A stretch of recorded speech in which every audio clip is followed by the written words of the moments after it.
Fall Guys SS3 is hot garbage, from vaulting being somehow worse than it was in SS2, SS3 being 169 days long while receiving only 2 client updates. On the 15th of November, Mediatonic made the infamous tweet about the vault. They made several tweets under it, however, one of them being that SS3 would have 40 plus rounds. That's vague. Would all the core shows, that being solos, squads, and duos, have 40 plus rounds? What exactly is 40 plus rounds anyways? Is it 42, 46, 44? Well, we have the actual numbers now, and do you want to guess how many maps are in solos? A whopping 37! And on top of that, they changed how solo show works, which effectively ruined it for a lot of players, but we'll talk about that later in the video. Although they weren't lying, because squads has 43 maps while duos has 42, which is a huge improvement from SS2, I won't deny that. Basically, SS2 had 24 maps in squads and 22 in duos. Either way, it's a little deceptive of them to tweet 40 plus rounds, but not specify what modes will be getting 40 plus rounds. It just rubs me the wrong way personally, but you might not care too much. While 42 and 43 may be impressive, it's still low compared to the amount of maps you could have had if the vault didn't exist. That number would be 77 maps in both squads and duos, and as for solo show, you could have 66 maps in solos. Fall Guys currently has 9 seasons in total, and thanks to this individual who commented on my Why Vaulting is Killing Fall Guys video, we have a percentage of how many maps are vaulted for every season of Fall Guys, and SS2, the last season that we just got, has 62% of its maps vaulted. That is just crazy to me, and that's not even the worst of it. Legacy Season 4 has 77% of its maps removed. Sweet Thieves did appear when they made this comment, but it's been removed now due to people going into dead servers and just farming wins essentially, so it's been removed. Fun fact, Fall Guys Owl didn't even mention that it's been vaulted, which is just great to me, by the way, just lovely. Here's why we keep seeing the same LTMs like Let's Get Crackin', Days of the Races Solo, Extreme Fall Guys, Hexathon, and just etc. just keep popping up time and time again. With the introduction of SS3, they made it to where if a map is vaulted, whatever LTM that map was in won't appear. They essentially extended vaulting to LTMs. Here's some examples to illustrate how horrible this is. Stadium Stars Show can't appear since Bounce Party and Speed Circuit have been removed from the game. Survival of the Fittest contains Snowball Survival, and that map is vaulted, so that LTM goes bye-bye. Slime Scraper Time can't appear because, well, Slime Scraper is just gone. I could be here for another 5 minutes listing the LTMs that we used to get that are just straight up gone because 1 or 2 maps have been removed. Wait, also this carried over to the custom lobbies as well. The one good thing about SS2 is, if that map was vaulted, it could appear in the LTMs. Loads of people would play that LTM just so they could see a map they haven't seen in weeks. The LTM served as a way for players to play maps they wouldn't get on a regular basis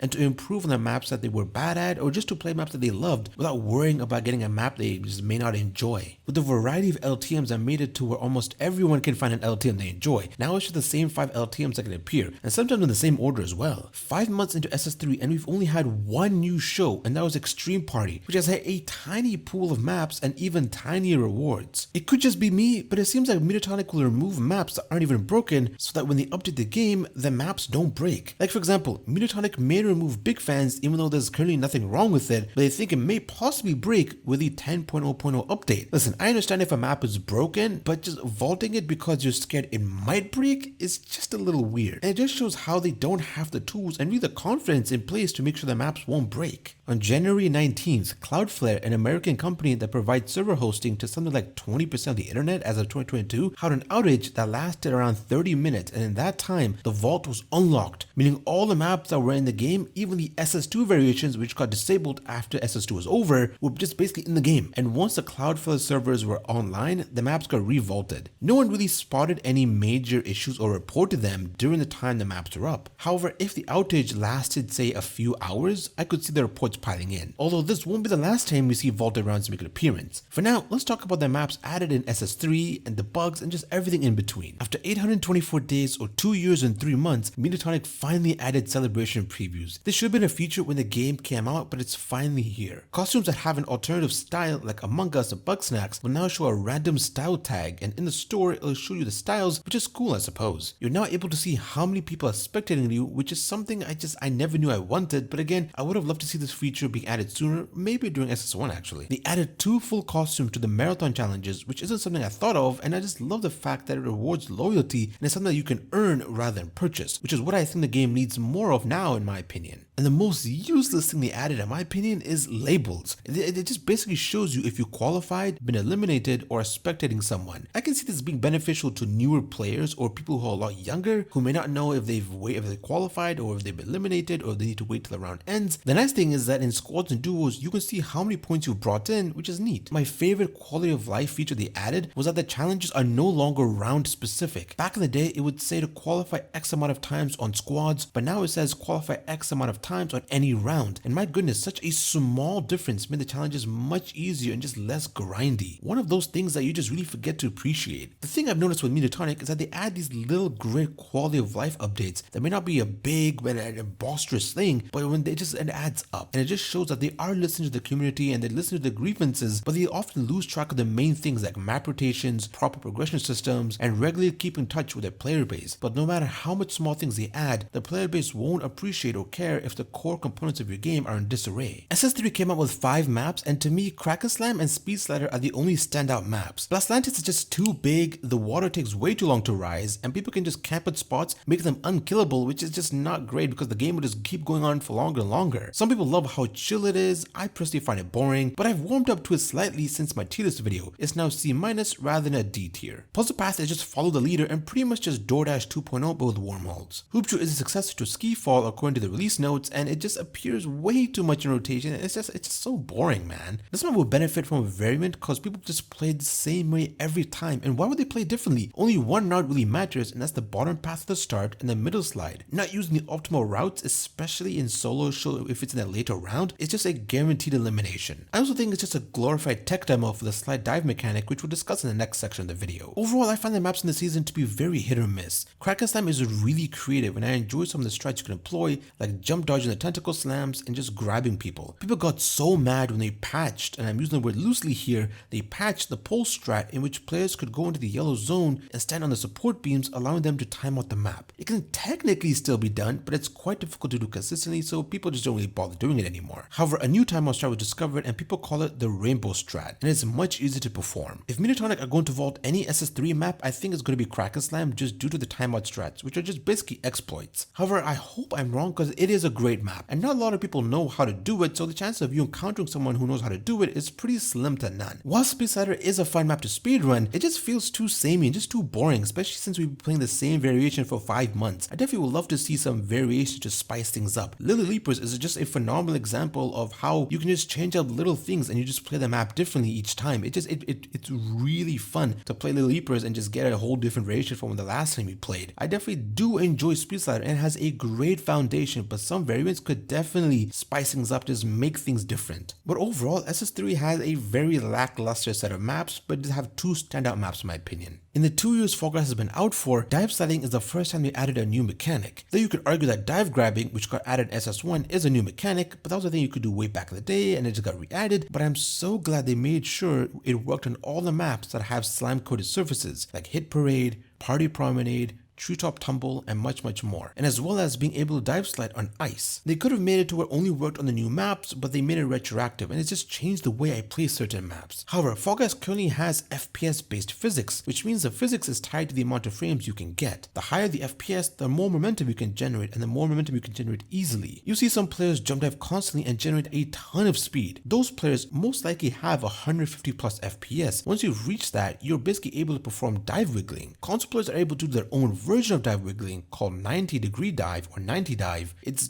slightly harder to get the hang of, but it's still possible with practice. But it just won't be as fast or as easy as people who have 150 plus FPS. Dive sliding is a great mechanic, but the new maps that are in the game just don't show it off that well. It's mostly just dive and hold forwards. Hopefully with Fall Guys Creative or Map Maker, we can see people develop maps that will make it more fun to dive slide. The older maps weren't made with dive sliding in mind, so I'll give those a pass. I briefly mentioned how they ruined solo shows, so let's dive into that. On February 21st, Izzytorium remembered to update their player base on what they're up to, and they released a blog post, which they did tweet out on their main account, which is something I said they should do back in my SS2 video, so good on them for doing that. It basically outlined that solo show will lower the player count from 60 to 40, and has increased the difficulty exponentially. I say this with no exaggeration. If you don't play almost perfectly or don't go for shortcuts and skips, you're basically done for, especially in rounds 3 and 4. Izzytorium said they did this to improve improved matchmaking times and just early game variety. I still play games where I get these same maps, sometimes in the same order, over and over again, so in my opinion there's not much of an improvement in terms of variety. This isn't the first time they reduced the player count to 40. They did this in Legacy Season 6, but reverted it back to 60 fairly quickly, and back then I didn't mind it. But now I'm more conflicted, because on one hand I do enjoy the challenge and added tension solo show provides now, but at times I hate how even if you mess up a little bit, you're just not qualifying. If it's round 4 airtime on leading light, you better not mess up, because only 8 to 9 people can qualify. The game doesn't give that many survival maps, so it's always 5 rounds, which is just so annoying. And to be honest, this change doesn't even help map variety all that much, and just makes people want to play the solo shows less and less. And the same LTMs keep appearing time and time again, which doesn't help either. So unless you don't mind playing with randoms or have friends to play squads and duos with, they aren't that enticing either. On March 7th, Izzytorium announced that they will be adding a show called The Vault into Customs, which includes all the rounds in the game, including vaulted rounds. And when I first heard this, I got excited, and so did the player base. I'm sure streamers were really excited to make custom lobbies and stream the game even more. But now that the honeymoon phase is past, this really isn't that great. First of all, you need like 12 people to even start a game, and most custom lobbies you need like at least 5 to 8 players if I recall correctly to start a game. So just 12 is just way too much. Most people don't even have that many friends, and most don't have that many friends who even play Fall Guys. So this only benefits streamers and content creators. Second of all, this includes rounds that haven't even been vaulted in the first place. Now, if the vault show only contained vaulted maps, then that would be a different story. It's just funny to me how they removed Space Race and Cosmic Highway from the vault show, which was supposed to contain vaulted maps. Now, I understand why they did it. Basically, Cosmic Highway was just unplayable. The floating platforms were just straight up gone. Space Race still has the flashing low gravity zones, which could cause seizures, and Perfect Deathmatch, the variation of Perfect Match that has a pink baton in the middle, seems to have invisible tiles. While I'm glad people who play customs at least have an option to play the vaulted maps, it just to me it would have been nice to see it appear as an LTM, but I know that will never happen due to the fact that the maps in the vault are pretty buggy, and if you lose due to a bug in an LTM that's supposed to give out rewards, that would be terrible. Whereas in custom lobbies, players are going in knowing that they'll get bugs, and they also don't gain any rewards, so losing isn't as bad. If they wanted to add as an LTM, you could just give out no rewards and warn people that they will experience bugs. They aren't a stranger to adding disclaimers. They did it for the Sweet Thieves LTM since it had low gravity zones that would flicker really fast, but that probably won't happen since if the players see bugged maps, they'll probably not want to play the game, and it could just cause a lot of controversy for them. Izzytorium were probably okay with adding the vaulted maps and customs because a super tiny amount of players even play customs. I wouldn't be surprised if something like 1% or even less than 1% of the player base even play customs. What I've learned from hearing others talk about the vault is that it seems like Izzytorium just dumps a certain amount of maps into the vault, and they usually leave them there while they work on bigger things. So it makes sense why Cosmic Highway, it's buggy. It makes sense why Space Race still has a low flash gravity zone from SS2. They just dumped it in the vault and just didn't bother to even check up on it. They just leave the maps in the vault and they just work on bigger things like creative or map maker in this case. People have reported that Snowball Survival still has the bubble from one of the SS2 live events. That was over like I don't know how many months ago that even was. I just think if the Cloudflare outage never happened, I don't think we would have gotten the vault show at all, but that's just my theory anyways. Time Attack was basically a new mode that is basically time trials, and it ran from November 22nd till December 12th. It would be available to play for most of the week, and ending on a Friday where the next time trial map would pop up. The Leapers, Treetop Tumble, and Track Attack were the only maps to have Time Attack variants. I won't get into the nitty gritty of it, maybe I'll make a video about it one day, but essentially it was ripe with exploits which people would use to get unbeatable times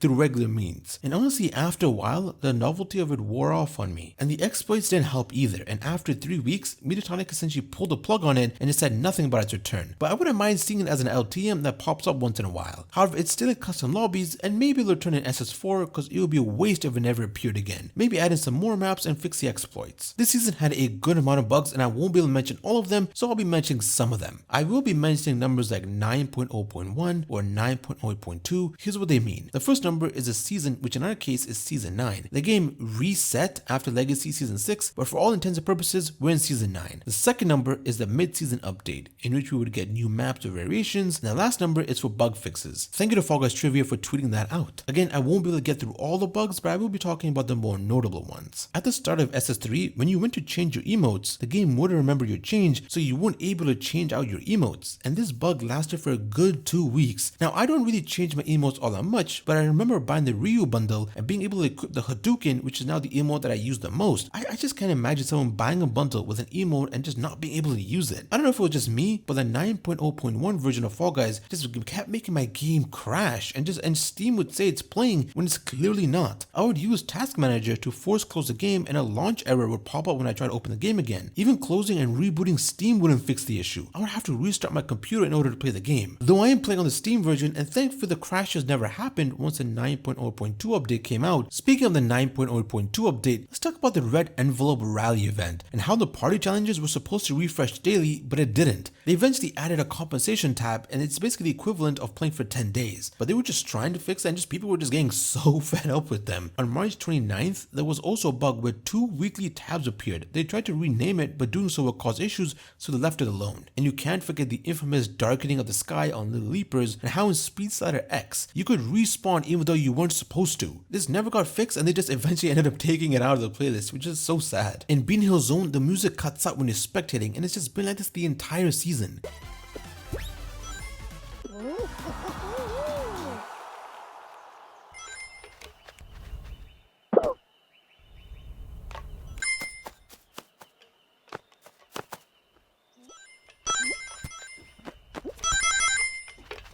The cannons and pipe dream don't work, and it's just been broken since the season came out back in November. This all will probably be fixed when SS4 comes out, and if you guys have encountered any bugs I haven't mentioned, feel free to comment them below and let me know, especially if you play on the Switch version of Fall Guys. Season 3 Sunken Secrets had a total of 9 live events, and 3 of them were reskins of the lobster skin. 2 of them were Kudo Carnivals, which gave out 3,300 kudos or 6,600 if you include both of them. And it's just useless for me since I have a boatload of kudos. However, I'm sure free-to-play players appreciate any chance they can get to get kudos. Though the kudos skins just suck, so I wouldn't be surprised if they don't care about them either. One of them was Hexathon Games, which we already had last season. Most of the season's live events are just reskins of other live events we've already had. The standout live event this season was Gift Grab. While I didn't play much of it, and honestly I kind of wish I did, but the LTM gave out a full costume that was winter themed, and people loved the fact that the LTM had its own playlist, and it was basically solo show but without skipping matchmaking, and people went crazy over it. Mediatonic was awfully generous during the holidays, which is a sentence I wish they didn't have to say. While 3 of the costumes are reskins of the Lobstar skin, 5 live events gave out full costumes, which is a great improvement from SS2, where only 1 LTM gave out a full costume. But I will say, the Wormhole Wanderers and Treat Thieves were absolutely incredible events. This is the part of the video where I'll just rant about random things that annoy me about the game. You may not find it an issue, but I still want to get it off my chest. The thing with the LTMs is that if a map is vaulted, the entire LTM won't appear. So why not just remove the offending map, or better yet, replace it so you can have that LTM in the game? They've done this with A Days of the Solar Race, where they took out Lost Temple and Fall Mountain and put in survival finales, which is just dumb in my opinion, because the race finales are gone from an LTM that's about races. Also, why didn't they make any new LTMs with the current map pool? They could have quickly whipped up quite a few LTMs in the 5 months that the season's been out for. While on the topic of LTMs, we've only had 1 new LTM, and that's Extreme Party, which is a nice idea. It would have a limit of 5 people, and whoever crosses the finish line wins. It basically kind of combines those LTMs where everyone is a winner with Extreme Fall Guys, which is just basically like, I don't know, oil and water. It just is yin and yang. It's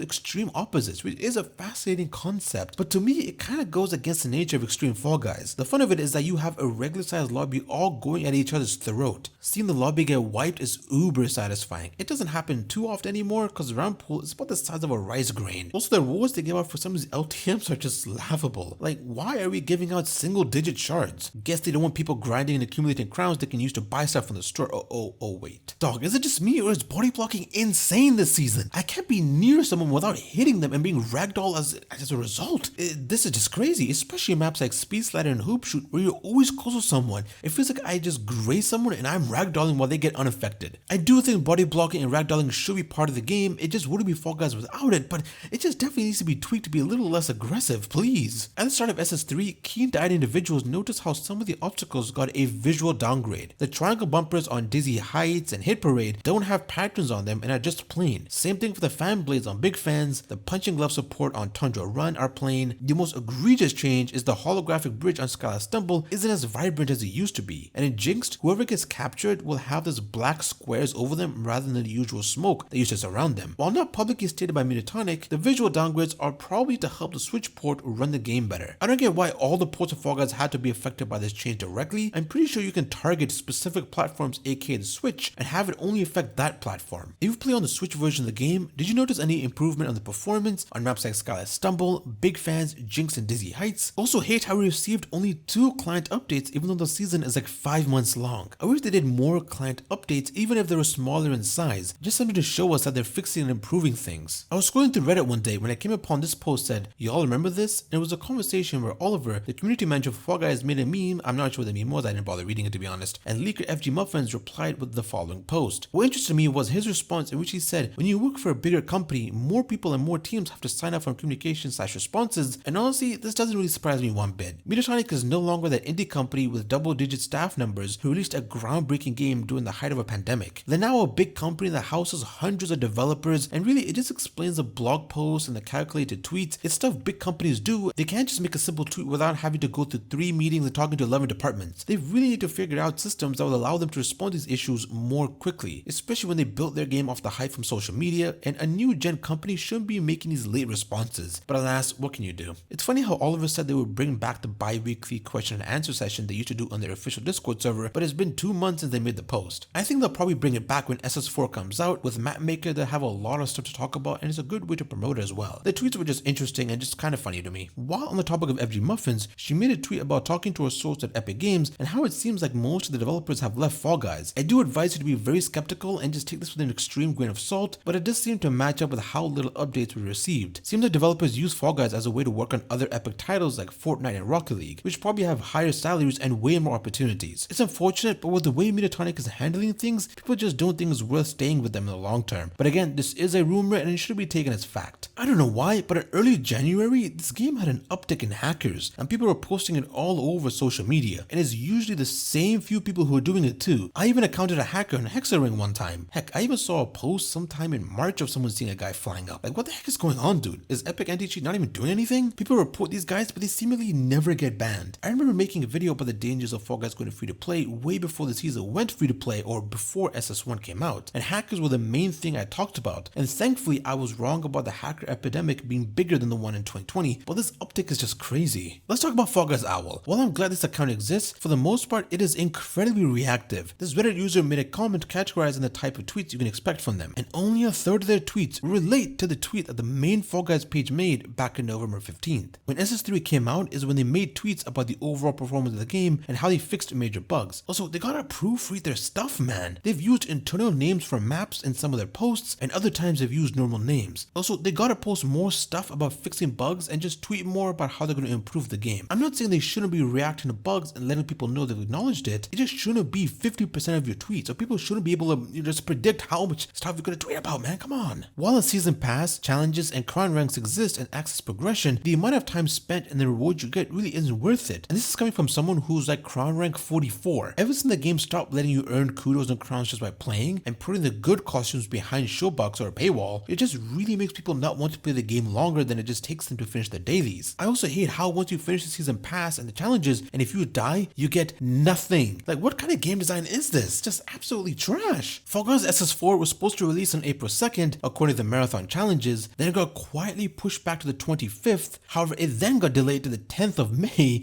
and this time Mediatonic released an in-game news feed saying that it's been delayed, which honestly just blew my mind. I didn't think they would broadcast it like that. I'm slightly impressed actually. I had a feeling that they would delay it because they weren't doing any marketing for the season even though the 25th was approaching. Honestly, while I would have preferred the season to come out without any delays, at this point I'm just fine with it. I would rather them work on the final touches and make sure Mapmaker comes out without any issues and all the new features work as intended, and they actually release way more maps from the vault than they are currently right now. If Fall Guys Creative has any issues or just game breaking stuff, people are definitely going to be pissed at them even more than they currently are. Reddit and Twitter are going to have a field day. Honestly, I have a very small feeling that if Mapmaker is broken, or like, you know, these people are getting really angry and vocal, I feel like news websites are just going to start picking it up, and once the mainstream picks it up, that is when Fall Guys are just going to know that they are in trouble. With Creative, they have to make sure it works properly and that they update it regularly. Mapmaker seems to be outsourced to Wushu Studios, who are based in Liverpool, UK, and if you don't know, Mediatonic is actually based in the United Kingdom themselves. Now, I'm not sure if they're in Liverpool or they're nearby it, but if they need to, they could actually physically drive there, or they could actually physically go there, which is much better than outsourcing it to a studio like from, you know, who's in Taiwan or somewhere in Asia. So I definitely have a little bit of faith in these guys. They are a fairly new studio. They're founded in 2017, so people are really worried when you outsource things just because when you outsource stuff, it's not going to have that quality that you usually expect from a first party or studio or when it's made in studio. It also doesn't help that the Switch port itself was outsourced, and that doesn't exactly perform the best. I think creative mode is going to bring in a whole new audience, people who care about creating maps. They probably won't even touch the base game.